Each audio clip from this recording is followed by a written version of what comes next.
Live. Okay, viewers, welcome.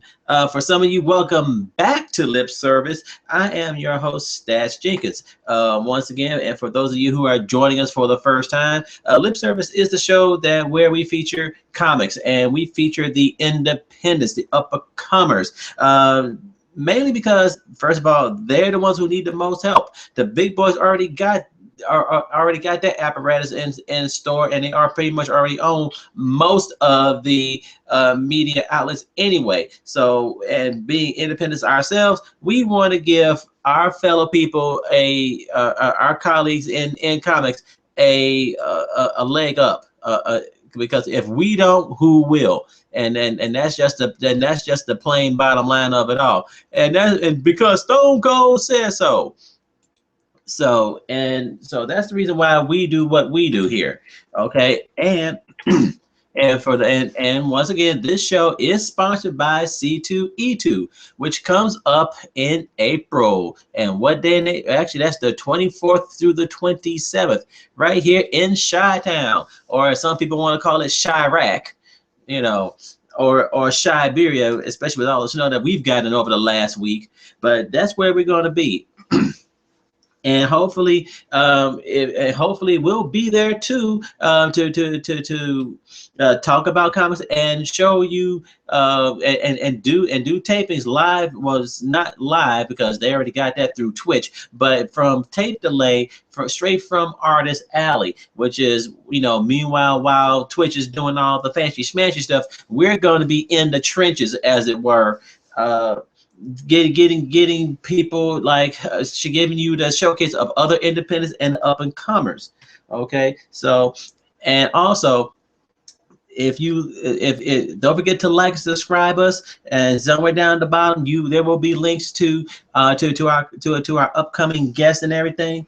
And without further ado, we are talking to BJ Lewis of Toronian Films. BJ, welcome to Lip Service. Thank you. Glad to be here. Cool. Now, BJ, what got you into comics in the first place? Man, I couldn't even tell you that. That goes back to being 3 and 4. I didn't even remember that. Just seeing them at so I used to pick them up from back in the day. They would have them at 7-Eleven. Okay. And that's where I would go, because my mom was a ridiculous chain smoker and was always there picking up her cigarettes, and I would always get at least 1 or 2 comics there, and that's just kind of, I didn't really have a favorite or anything. I just picked them up because I liked the cover and the art and stuff like that, and that's where I started. Okay. Now it sounds like you're back in the day like me, when comics used to be about 35 cents. Not that far back in the day. No, okay. I just told my age now, didn't I? Well, I don't mind. I don't mind, because I tell you what, those people want to sit here, always want to talk about the how the 5 and dime doesn't always perpetuate comics and whatever, but some of those old ones were to me, those were some of the best ones, to be perfectly honest with you. I think because and I've fallen out of collecting comics regularly, just from just time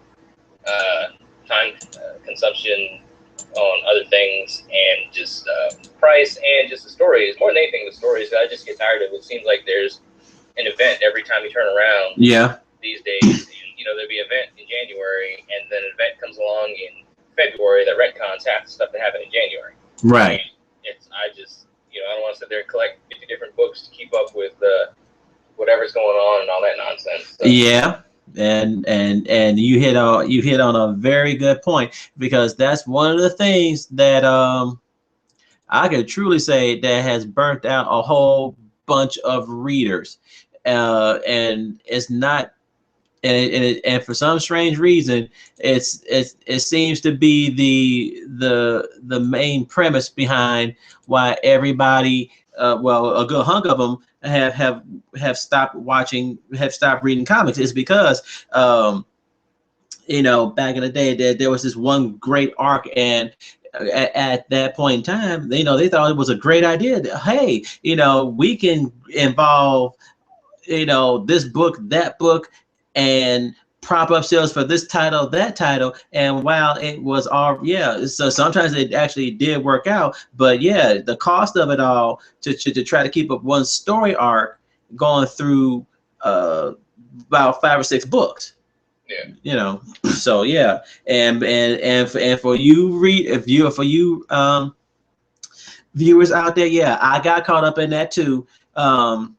Because actually, for me, it was the Avengers, and it actually was Captain America and the Super Soldier Serum going south on him. And that was one arc. The other arc that got me was also, of course, the Avengers, with Miss Marvel and her alcoholism. Yeah, so yeah, so believe me, yeah, I fell for it too, and after a while, it does get expensive, and unfortunately for me, could never see myself holding on to a particular issue in that great a condition to where I can sell it for $1 million. Yeah, so I mean, I've kind of like started looking at just getting like the trade collections of stuff. Mm-hmm. Just wait for it to hit that, and then I've been going back and buying some older ones and stuff like that, and that's just kind of where I'll be, just between kids and my series and just other stuff that I'm trying to do. It's just too expensive to keep up that habit. So it's just right. Be something that I dabble in every couple of months when I have some spare change. I'll go to the comic book store and load up on some trades, and then that'll tide me over for the next couple of months. Right. Okay, and I understand that one. And now, from a reader standpoint, how do you feel? Do you feel that you're getting more bang for your dollar reading the graphic novel / trade? Oh, yeah, definitely. Yeah, definitely. Because I mean, it's just to me, everything just comes down to what's the most cost-effective way to still take in my habit and love more than anything comics. Because I mean, as much as I moan and complain about the state of comics and this and that, I love them. I love to read them. I love the characters. I love the worlds that we have access to through them. So I'll still always be there, to support it. right. But definitely, I'm rarely a single issue buyer anymore. Okay. And then now, what does that also apply to digital format as well? I've not been. The only digital stuff I dabbled in was the little in between season digital ones that they did for Arrow. Okay. And the little Flash Zero thing they did for that. I'm of the same mind that I am with like regular books. Like I have the Kindle app. I have Kindle Unlimited and on my tablet and my phone and everything else. But I need books in my hand. Okay. So much reading I could do like on one of those devices. Like I need books. I need books in my hand. I need to fill with pages. That's just. I know that my kids won't be like that, and when they come up further and everything like that. But that's just where the school I'm coming from. I need books. Okay. So I've really jumped on the digital train yet. I know that they're cheaper. Yeah. And everything, but just even from a storage standpoint as well, I have questions about that as far as like keeping it on my device or the cloud or Right.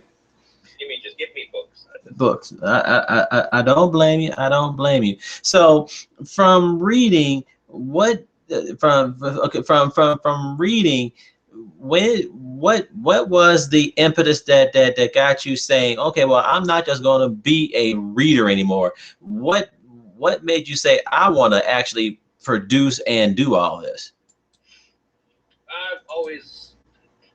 I've written comic book, even back in like fourth and fifth grade. My brother and I were drawing up comics. I suck at. I mean, I'm a good writer, but I suck at anything past stick figures. So we put out like this one issue, this one comic, or we put together this one issue, and like the artist is horrible, but it marked something that we did to completion, and it kind of shaped our lives because he's in directing and editing. Okay. In that world out there in LA where he lives, and I'm trying to do the stuff I'm doing, so it kind of shaped where we're trying to end up. Right. To where he and I are able to be side by side working together on different production projects of varying genres and mediums and that sort of thing. But I've always written scripts or short fiction or novels or comic book stuff, and as a kid, and just getting older and seeing the kind of stuff that people can do just at home on their own computer with the technology just made it easier where you can do things yourself. Yeah. I'm just at the point where it's like you said in the beginning, like as you were going through your intro, like I was just kind of like nodding my head. You're talking about how the established guys, they have their machine is just humming along. Yeah. Fine. It depends. We don't have the money, we don't have the notoriety, we don't have like any of the stuff that they have. And true. We're fighting, scraping and clawing to get right people's attention. That's the kind of thing that I tell people now with my show is like when people see it, they like it for what it is, for the level that it's at. That it's pretty much made for nothing, with being more or less a one-man band with it. Although I've had an increase in help in the second season of it, but still a lot of me doing a lot of everything else. And but it's a matter of getting people to see it and getting that 5 minutes of their time to put their eyeballs on it. I understand that juggling act because I have a 9-to-5 job, I have kids and family at home, then I have like my series and other stuff that I'm involved in. So I understand that time is precious. Yeah, time is very precious. Really good or really just in your face. Not necessarily has to be good, but just it has to be really put out there in your face for you to be able to say, okay, let me take a second and check this out, see what it's what. Right. It's like you're fighting to do that. We don't have, of course, near the marketing true power that they have and stuff like that. So it's it's difficult, but I mean, just a long way around of answering your question. Just to what got me wanting to thinking I could do it myself was just getting older and just seeing the technology and just realizing that I just need to get off my butt and do it. Yeah. Myself, because it wasn't going to it wasn't going to just jump off the page by itself. Amen to that, brother. And there lies, viewers, the crux of it all. Realistically, about independence. Even with lip service here, we are just a group. Kiss Me Comics here, and we have 9-to-5s, bills, issues, issues, all up in yin yang. But here we are busting our butts trying to get our work out to you all, and any way we can get in, we're gonna try to fit in. And when you don't, and when you just simply just have a lot of hope and ambition and the heart to try to make it all happen, that's a lot. It is a lot, and that's why down here or somewhere on this screen, you're going to see throughout the show, you're going to see buttons saying subscribe, support, because without you people out there, there is no us. There is no Kiss Me Comics. There is no there's no Torinian films. There's none of that. Okay, you wouldn't have Watchmen. You wouldn't have The Walking Dead. The ones who sat up here and actually have fought and probably put themselves in probably put themselves in worse debt than the federal government to make that one break. And speaking of Taurinian films, how did that come about?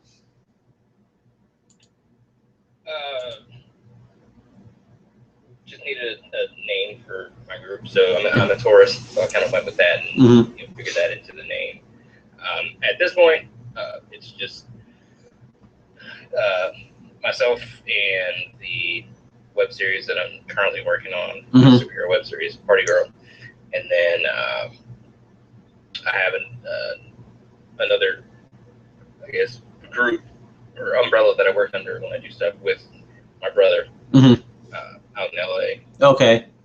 Now tell us a little bit more about Party Girl. What is that the typical Doonesbury Steve? He wants some drunk sorority girls with pointy noses and stuff. No. In hindsight, yeah, like I probably wouldn't have called it Party Girl just because of the connotation and stuff. Right. The ideas people get, but no, the series is about a girl who is trying to get out from under her mother's midlife crisis, so she decides to become a masked hero because it's something she chose for herself, and learns that, of course, it's a whole lot harder and a lot more dangerous than she would have expected. Do not try this at home. Yes. I mean, people, when they see it or hear about the concept, they kind of liken it to Kick-Ass, and I kind of try to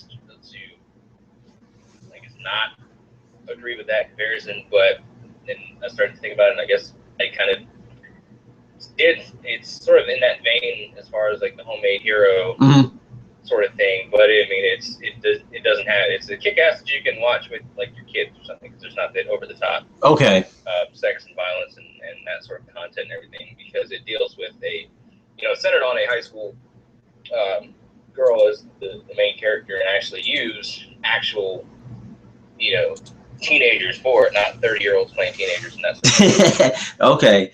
In other words, you don't have 40-year-old voice actors sounding like they're 12, which for me, especially being a hardcore anime person, I'm still shocked at looking at how some of these voices are sounding like little this, that, and the other, and I'm like, and this is this person, because I'm still tripping over Cree Summer being Penny off of Inspector Gadget, to be perfectly honest with you. That the talent that they have. Yeah, that's true too. That is true. So my next question is, the jump from comic to film, how big a leap is it really?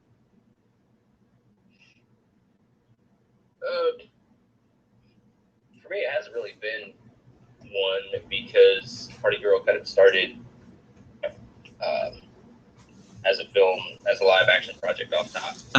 We're going to have, the plan has been to have some digital stories that kind of go along with, I love digital comics or digital stories that kind of supplement the content you see and the stories you see in the main show, stuff that kind of keeps the story going, keeps that world building going. And I wanted to do some of that with Party Girl, and I had a plan for the first season of a number of issues, little 10-pagers that would kind of show what happens in between each of the episodes, but didn't have the money funds to get that going. And I'm going to have, for the second season, a prologue that kind of bridges between events between season 1 and season 2, and an epilogue after the 13th episode that kind of shows what happens after that.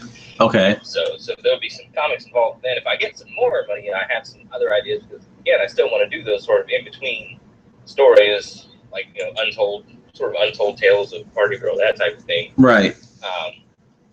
But there's really been no. I haven't had any sort of hiccups as far as transitioning from comic to film, as far as what I'm going to translate,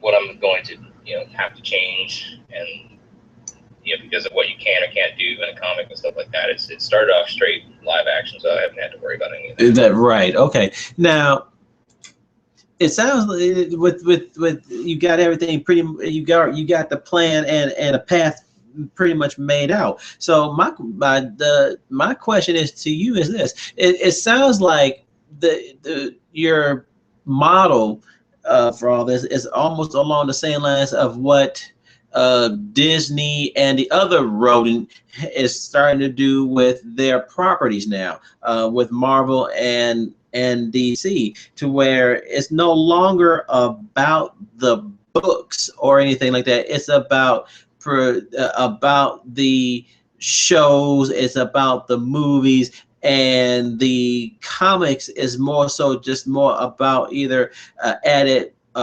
marketing gimmick for that, or an afterthought. So how would you find that happy medium to where you still you're trying to make a bridge without insulting the hardcore comic book fan? Well, I think at the point where I am with this, I don't have to worry about it. Mm-hmm. Just because I don't have 50 and 60 plus years of continuity and characters and stuff. Right. With Party Girl, so I don't have to worry about kind of ticking off this person or that person for what I change between what happens on the show and the digital stories. Or right. If, I've been thinking about doing because I have a set 3-season plan for the show. Okay. As skies open up and somebody there's lots of money upon me to sponsor the show or buy it up or whatever, then I'll make more seasons of it or make more of it. I'll cross that bridge if I get fortunate enough to come to it. But I've thought about doing like an ongoing that would take place after the 3rd season ends and stuff like that. So right. I might be going headlong into comic book stuff then, but that's one of the things I don't have to worry about is that history and stuff like that. It's a hindrance, and it's a blessing, and it's a hindrance because you don't have to worry about messing things up. Like I said, right, taking a lot of people off for changing the eye color on their favorite dude. Oh, but you don't have the history, so you don't have people already built in to want to check it out and be interested in it. I mean, there's some days where it gets frustrating that you put up something online and like one person checked it out this day and people checked it out the next day, and you have to temper yourself against getting down about that and realize right. Every sort of cliche quote that Rome was built the day and all that kind of stuff. And just realize that you're trying to build something from nothing, because nobody knows who I am, nobody knows who Party Girl is, nobody knows who right. Nobody knows any of that. I'm trying to get them to see who I am. Right. You have to kind of be mindful of that and just realize that you got to keep grinding. That's true, and this is why, viewers and listeners, this is the crux of why lip service exists, because somebody reached out to us and say, hey, do you want to talk about yourself? I'm like, yeah, sure. And come to realize that we're not the only ones. We're not the only ones who's just like BJ is saying, sitting up here, seems like sometimes spinning our wheels trying to get the word out. And even with the so-called magic of social media, unless you I put it like this: unless you hit it from day one and you are a social butterfly or a marketing guru and know what magic words and what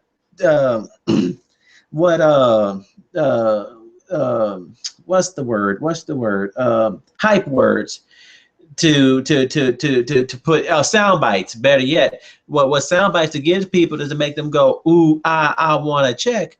You're still 2 steps behind, and then and even with the internet, you still got to, if you are still the only one that, or you are everything, just and everything, you cannot you don't have the time for all that.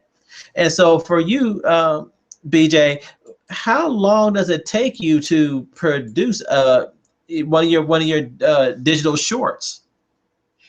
Well, the way we've been doing it is because the people that I've worked with, the show is shot and produced here in Denton, Texas, 30 Okay. miles north of Dallas. The talent that I use is gathered from all over the Dallas-Fort Worth area, from East Texas, Mhm. from Central Texas, Austin, around that area. And everybody is, this area is not LA, it's not New York, it's not, Atlanta or Miami as far as being that much of a hotbed for production activity, stuff like that. But there's still a lot of stuff going on, and a lot of stuff that will be going on in the future. So it's trying to, like, Dallas is trying to get up there, and we have a lot of talented people here, and a lot of stuff going on. So a lot of those talented people are trying to get into everything and anything possible, from commercial stuff to indie features to everything. So everybody's busy all the time. And there was going to be no way for me to shoot in order, like, get everybody for episode 1, shoot that, and then shoot episode 2. We're just not at a level, at a position, at a point where we can do that. So I structured the schedule to be able to try to maximize everybody's time. So I would get somebody in for, a couple weekends, and ideally we would shoot multiple episodes, multiple scenes for multiple episodes, like all their stuff. John Doe, I would get him in, and he would have scenes in episodes like 4, 5, 6. So we would take a Saturday and knock all those out. And he can go on to whatever other project he's working on. So, and the plan was to shoot the entire season before dropping the first one. So we've been shooting since, I think,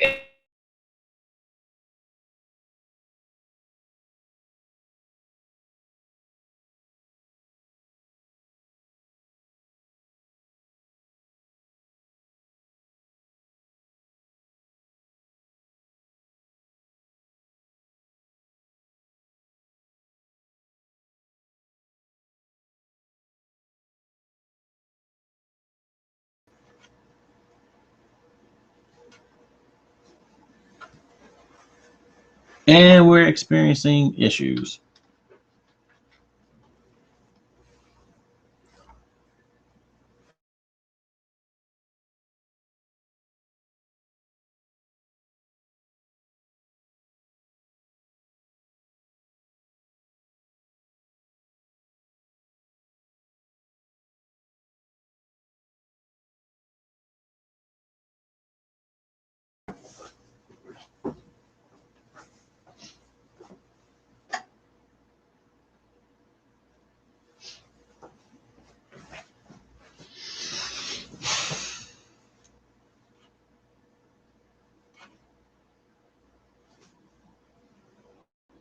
Bear with me, viewers. We're having technical difficulties with Skype.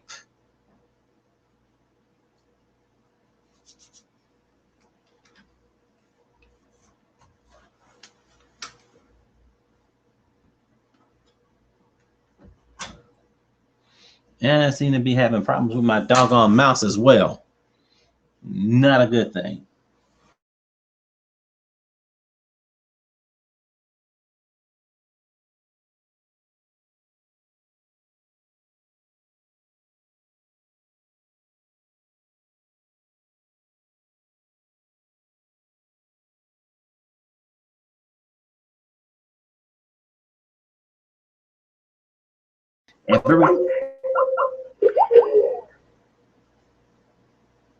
Okay, we just lost him.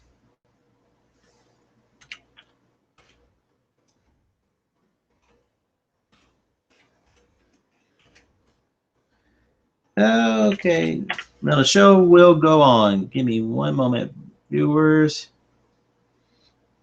Waiting for my mouse to finally kick in.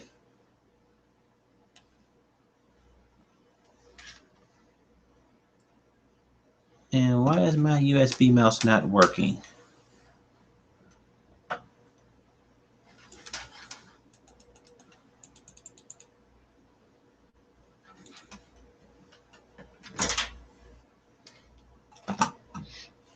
And this is what happens when you, and this is why. Oh, it was this stuff. Now you tell me? Yeah, right. Okay, there we go.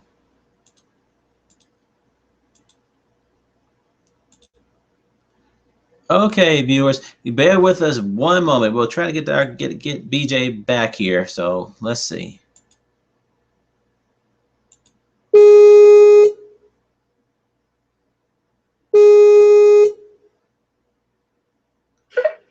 Okay, it looks like we're back online, people. Okay, and this is why, viewers, this is what I'm talking about. This is why, if you like what you're seeing, like and subscribe, but also donate. So that way we can get better equipment, a better internet connection, better sound, better audio. I mean, right now the lighting is not so great, because I'm using two lamps, with the new fancy schmancy bulbs and everything. So if what so it's good that you're viewing and everything, but also put your money where you put, as the old saying goes, put your money where your mouth is. Be it $1, be it $5, be it $10, whatever you can. Hey, every penny counts, every view counts to making this show better. Okay, so, bless you. So and we will give you something for those donations, be it a poster, be it a t-shirt, be it a drink bottle, whatever. Okay, but now we're gonna get back on track with our guest, BJ Lewis from Torinian Films. Okay, so now before everything went south, you were talking about how everything is really busy down in Texas, and everything. Now, does with this production and everything, is there any civic involvement? I mean, are the politicians that see the potential of this kind of production? Not yet, and that's something I haven't really reached out to them that much for it. It's something I've thought about, and that's where I'm at now, is trying to think of who to reach out to and exactly how to reach out to them, as far as trying to get sponsors or help of any kind. Right. I know there's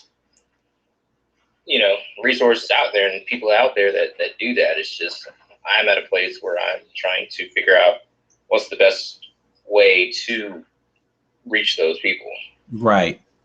So it's something I'm definitely looking at as I go towards May, and because the second season is going to kick off Monday, May 4th. Okay. And in the time between now and then, as I'm finishing up edits on episodes and stuff like that, that's stuff I'll be looking at as well. It's just trying to just reach out to people and entities and see what they can do to, especially here in Denton. There's a lot of support for indie stuff, indie artists, a lot of musical artists, but there's a lot more film stuff that's happening in Denton, indie directors and filmmakers, stuff like that. So I'm hoping that things become a bit more open and friendly, right, to us, and to try to support local artists and that sort of thing. Right, I got you. I can totally understand that. So then my next question is your show on YouTube? Yes, Okay. easiest way to. Our show's on a couple of different. It's on a couple different streaming, like web series streaming Mhm. sites. There's one that I just got added to called blackflag.tv. Okay. That is a site. I don't know if you've heard of it before. If you haven't, go to it. It's awesome. It has lots of indie content, lots of cult classic type of content. Like really, I mean, some of it's like really cheesy, like old UFO stuff where you can see like the strings that are holding up the UFO. It's kind of like that, sort of like Ed Wood type of Right.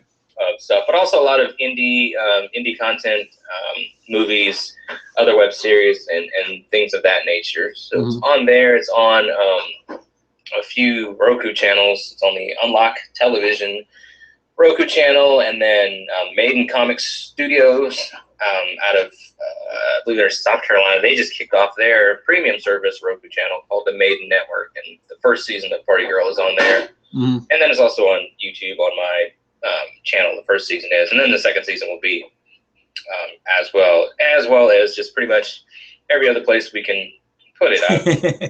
I've got like a list of other streaming web series streaming sites that I'm gonna send them the second season and see if they'd be interested in hosting it and that sort of thing. Again, just trying to do anything and everything I can to get more people to see the show.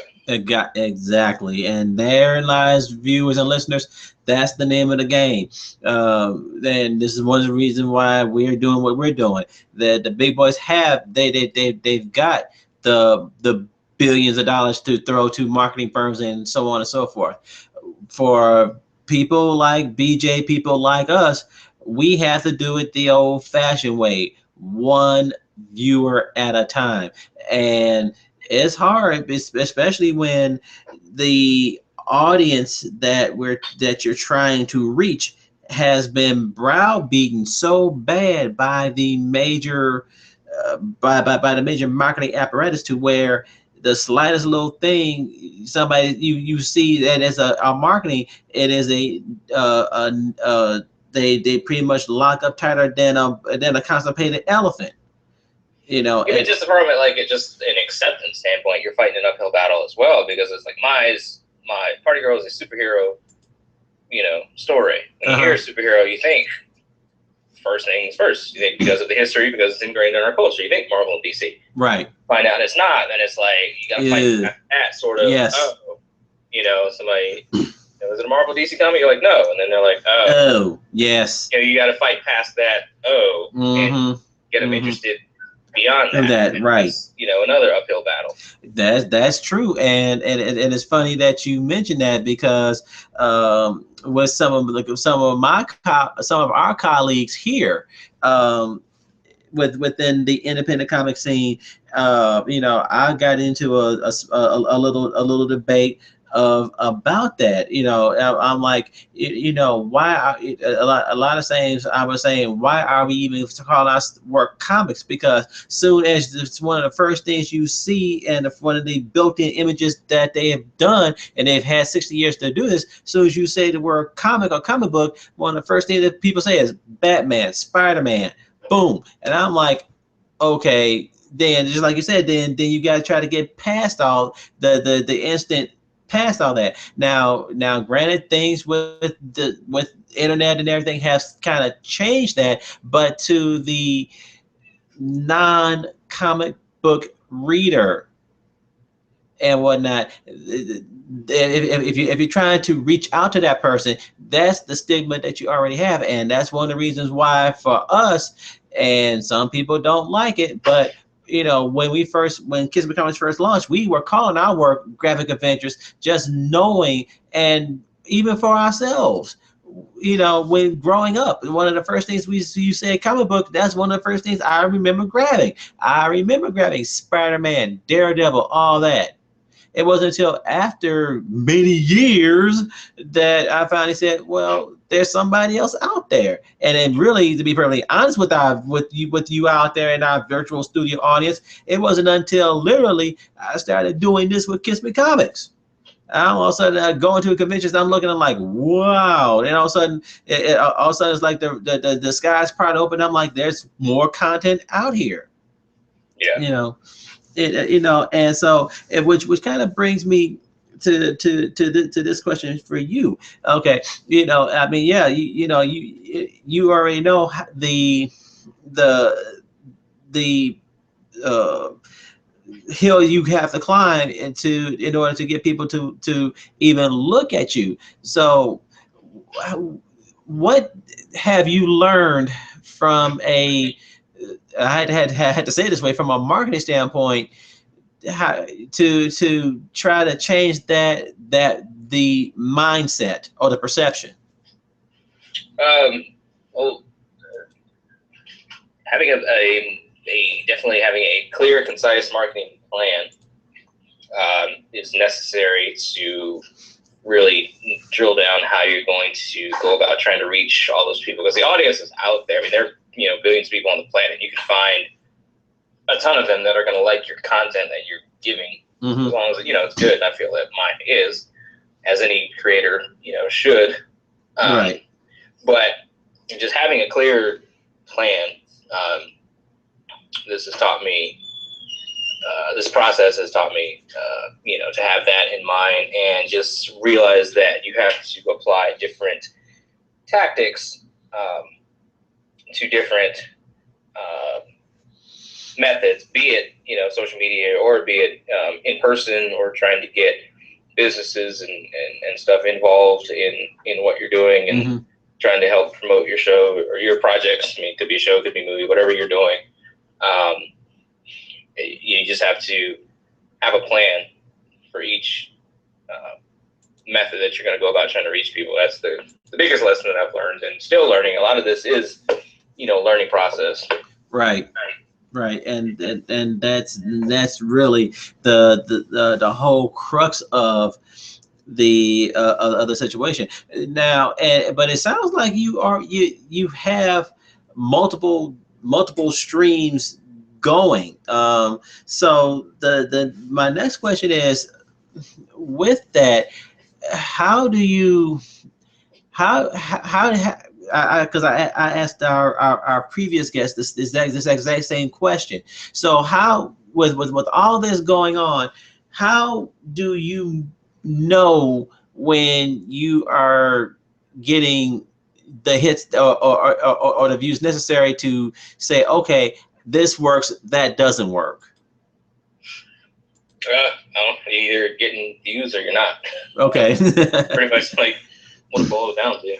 But I'm gonna try. That's one of the things I've been wanting to do. I just haven't had time to do it. Is try to get whatever information the various streaming outlets that my show is on, get from them.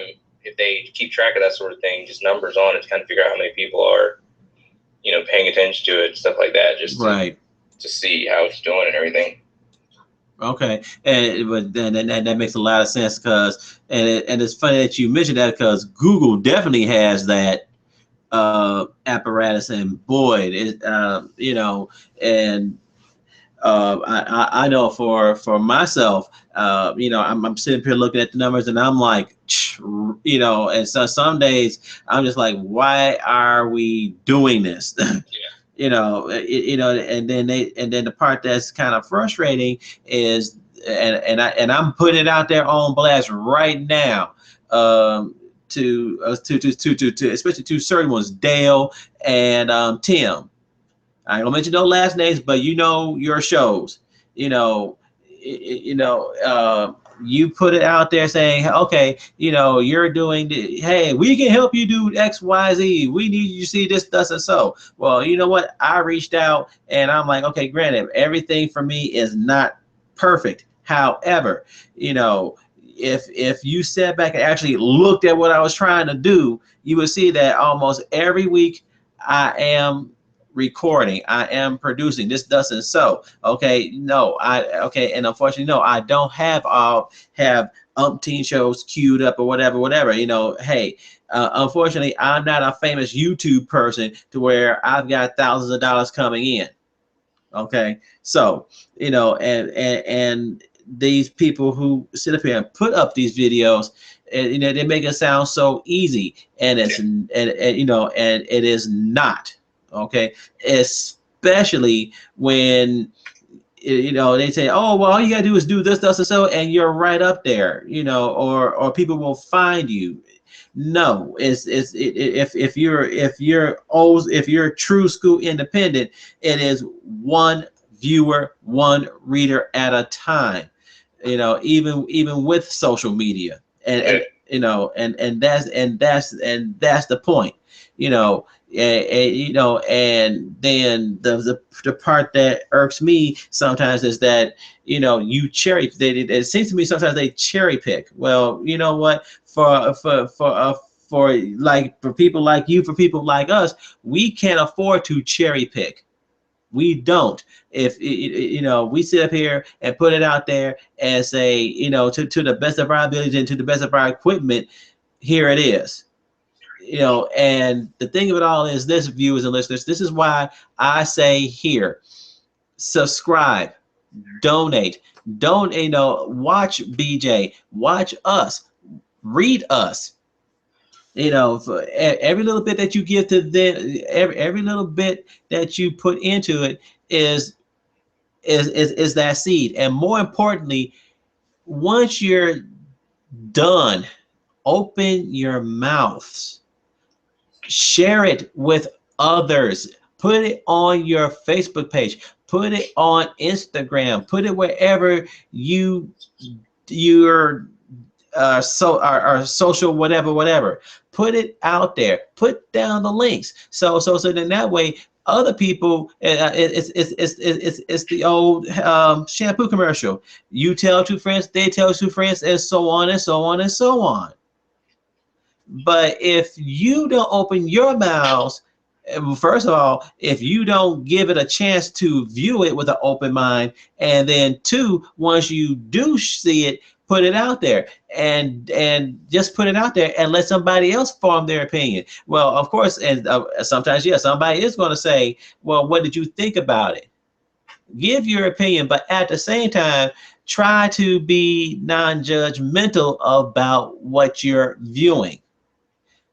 And then there lies the other crux, especially for you and your show. How have you handled, or have you gotten any kind of criticism or feedback aside from the superhero thing about your show, and how have you dealt with that?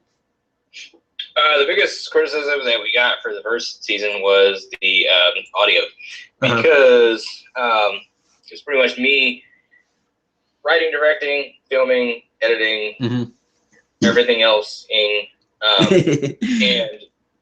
like I know a little bit about sound and sound editing. I edit in Premiere and Adobe products. That's just what I use. I hate Final Cut with a passion. So I know a little bit about sound, but not a whole lot. So you had some episodes where the sound was like okay, and then you had some episodes where the sound was brutal. Okay. Just due to other noise and stuff like that at the scenes we were shooting at. Because there's some, like, we shot at a cafe a couple times, and there's nobody in there when we shot. We had permission to shoot there and everything. Everything was fine, dandy with the owners. But they have, appliances and stuff, right? Refrigeration units and stuff like that. And sometimes we'd be in the vicinity of that, so that stuff would get picked up and everything. So there'd be times where I tried to do stuff about that, but it just didn't work all the time. So that was like the biggest criticism that we would get is that, and just trying to handle that. Now I've been in contact with a couple guys who do sound engineering and stuff. That's what they do all the time, right? All day, every day. So I want to get them involved and make sound better and more consistent for the second season. That's my goal. So that's how I'm trying to handle that anyway. Oh yeah. Well, I mean, you got to start somewhere, and it sounds like you are handling the criticism and everything, and taking it from a professional standpoint. You're not going off an emotional deep end like some people could and say you're bashing me. I can, and so on and so forth. I don't know. It's all just like I said earlier. It's a learning process for me. I mean, I kind of picked up a camera and dove into this kind of thing years ago. I didn't go to the formal schools and classes for this sort of thing. I've just picked up a camera and just ran with it. I make my mistakes, take my lumps, and learn from it and everything. Right. That's just what I'm trying to do. Anytime somebody gives me criticism, I make note of it and see what I can do to improve on the next outing. Right, and there lies the big, to me, the very huge part of what it is to be an independent. Especially just like for you, BJ, just like us, aside from me, my wife is the one who's the real artist. She's the one who has the natural talent. She's the one who went to school and everything to learn how to draw, to actually, I would say, learn how to draw, to fine tune what she already had naturally, to where she could produce our flagship title, Serenade. Me, on the other hand, and this is a funny story in a minute.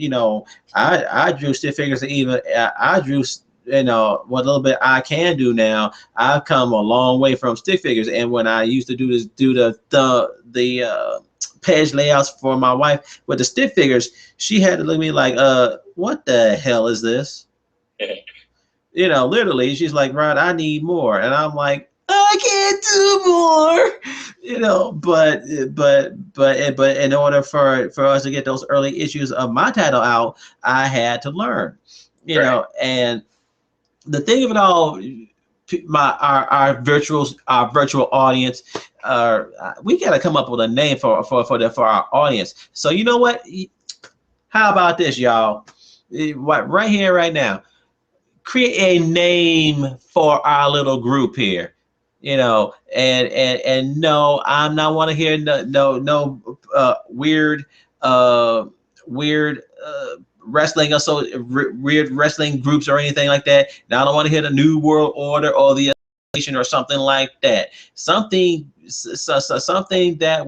that fits within Lip Service and Kiss Me Comics. And we'll make a contest out of it, and the best one, we'll figure out some kind of prize or whatever. But the thing of it all is, especially for you guys out there, they are you cannot compare. Well, yes, you can, and you can't at the same time compare the big boys, the big dogs, to the small dogs, just because of the gap of a simple little thing, money. But at the same time, what you have to take into consideration is this: what's the small dog doing with their equipment? How are they using their equipment? Are they getting better with their equipment, or are they getting worse with the equipment? And like BJ said, it is a learning process. Umpteen shows into Lip Service via the podcast, the original audio podcast. I can pretty much put together a good episode fine with that, but it's now that we got this video thing, I'm realizing, and just watching the YouTube videos and saying, hey, here's what blah blah blah blah, here's what we need to do, and at the same time, I'm looking at bills and everything else. I'm like, okay, well, right now I have to MacGyver a way to make things happen. And I love that show. I'll MacGyver in a minute. Yeah, I mean, to be perfectly honest with you, readers and viewers, the very computer that is powering and recording this show now, I scratch built. You don't believe me? Go to the Poor Man. Go to our playlist. You see the Poor Man's computer repair. You'll see me rebuild this PC.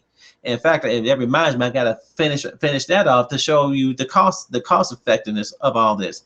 So BJ, where do you hope to see yourself within the next 2 years with Party Girl and all your other projects? Bigger, more widely known, and seen as legitimate. That's one of the things I was talking to somebody about a while ago. Was just you're grasping for legitimacy because, like it or not,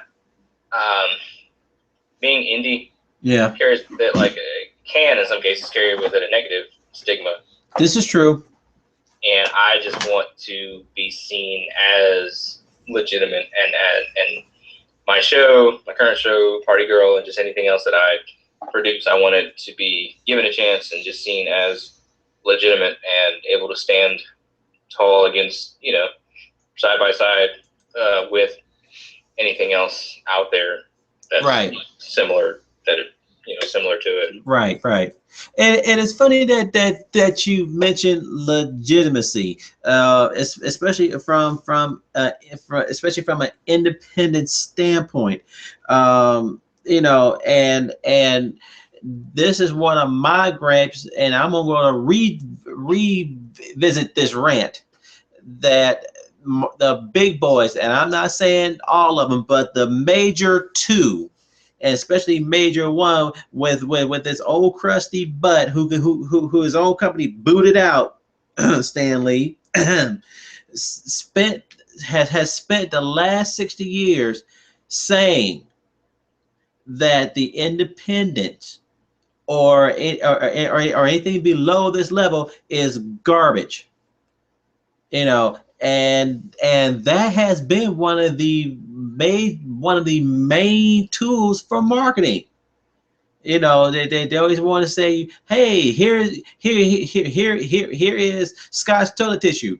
Here is brand X. And of course, they would never fully show the name of the toilet tissue, but they would give you just enough of a hint of a label or whatever. So that way you can so that way it is implied that this is so inferior and blah blah blah. That's one of the first major things that they do in marketing. So for you out there, don't be a sheep. And let me ask you this, BJ, especially within the because I have noticed slowly and surely that there are, especially I think with the millennials, they actually gave them a name now, millennials, and the younger set, that they are a little bit more free thinkers and eclectic and diverse. So do you feel that with the changing of the generations, that it may be easier for an independent to find that audience? It's because just because of technology and social media and the like? Yeah, I do. Just because of a lot of stuff our parents do, we don't do. Mm-hmm. Grandparents did, we don't do. Right. And a lot of stuff we do, our kids won't do, because it's just totally different times and stuff. And I think that, like I was saying before, as far as like books and digital stuff, I like books. My kids are probably going to be more into doing stuff on Kindles and that sort of thing. Same thing with more and more indie stuff popping up now and stuff that's not mainstream. It's to be more and more accepted by us, right? And to be even more accepted by our kids, and so on and so forth. So I think it'll be a lot easier to stand with the giants, right, in the future than even it is right now. Yeah, that is true. In fact, this just hit me with you having a YouTube show and everything else, and you're with streaming channels, with the motions of Netflix, which comes to mind, and now Amazon getting into the video streaming industry. Especially now, it seems as though Netflix and Amazon are moving not just for video streaming, but for producing as well. And of course, right about now, their marketing people are going for big guns, Woody Allen, and so on and so forth. However, with YouTube already showing that there is a platform for independent production, almost do it yourself type thing. Do you feel that that eventually Netflix and Amazon will say, well, you know what? Since once they actually see that as marketable, then there lies the problem. They don't want to just jump into it. They have to wait till somebody says we can make money off of it, which is stupid. Is already there, But do you foresee them making a shift from going big name to an independent? If the independent has a big name. Ooh, good point. That's about it. Everything from what I've like seen and read and stuff like that is that they're looking for that marquee name to bring people. So I think eventually, again, as years into the future, as indie stuff is more and more widely accepted, and sought after, they'll start going more towards that. Because I mean, they do put up some indie content, right? Or I mean, I want to say indie because a lot of there's still like big budget indie stuff, but some of the smaller, lesser known stuff, right? Or they'll put that up from what I've seen. But I think in the future they'll go after it more. But more of a name. It'll be down the road because I think now they're still looking for that, whether it's big budget or small budget. They want that marquee name, right, to bring people in.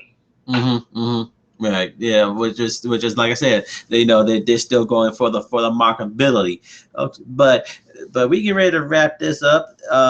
So BJ, I mean, what are the major places people can find you? The best place to be, you can go to youtube.com/Torian Films, and that's TAURIAN Films. That's the main channel. You can go to TorianFilms.com, and you can go to Facebook.com/Partygirl Web Series for information on where we are with that show, links to the first season episodes, links to the teaser and other behind-the-scenes stuff for the second season, which kicks off May 4th. And then you can follow us on Twitter @TorianFilms or @PartyGirlSeries. Okay, cool. And what we're going to do, viewers and listeners, is this. He's independent. We're independent. And we'll cross-link Lips with our KMC channel with Torian Films. Also down below in the description and in the comments, you will see. Oh, excuse me, I'm about to try to get a burp out. Ooh, there we go.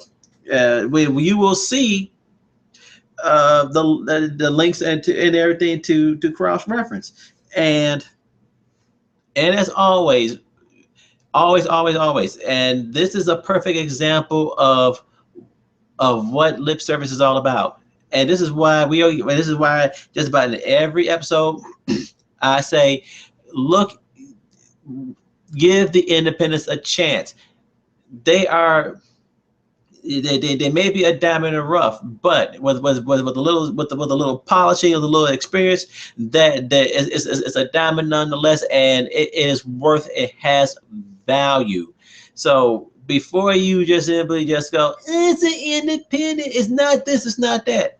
It's not. If it were that, then it would be Tiffany. BJ doesn't want to. Yeah, I mean, he wants to be like Tiffany's, but he wants to be Torian Films, Tiffany style. That's what that's all about. Okay, same thing with Kids with Comics. We want to be.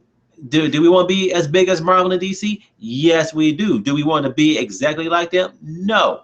We want to still be doing what we doing with just with their money, with their kind of budget, and with those kind of guns. That's the difference.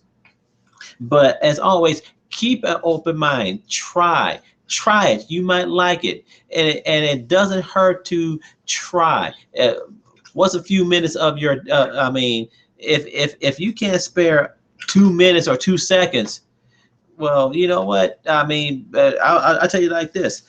There's some species of animals out here whose whole entire lives is only 2 minutes, and they try to make the most of that as possible. I mean, they get to live, die, procreate, and gone. So, I mean, some people say, well, that's exactly my point. Well, even with that, though, I'm quite certain between all that, they still find a moment to say, I exist. I can enjoy. Okay. And so, and so from here, we have been talking with BJ Lewis of Taurinian Films. And this will conclude this particular section of lip service. And once again, under contract, and I'm proud to say it, this has been brought to you by C2E2. Okay, that's coming up in April, just before the release of the second season of Party Girl. Okay, so if you are up in Chi-Town, come on up and take a look. That you'll see more of what's going on in the independent world, in the farm world comic books. You might see the next upcoming Party Girl, or if at all, if he can get if you all can support him, maybe he can bring Party Girl up here to C2E2 to a larger audience. How about that, people? It's not that far off from the imagination. It can happen. It can happen. And so remember, brought to you by C2E2, you'll see a banner there where you can get your tickets. You can get it through us now. Imagine that part. And as always, don't forget to check our outro. You'll see who's coming up next, along with our like and subscribe. So click that button. Click on both of them. Click on to subscribe. And actually, when you go down to the links below and you see Taurinian, click on his link and subscribe. And I'm quite certain if he has a donate button, donate.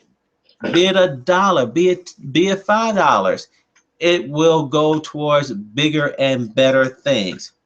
Okay, and so once again, I am your host, Stats Jenkins, and we'll be right back with another segment of Lip Service.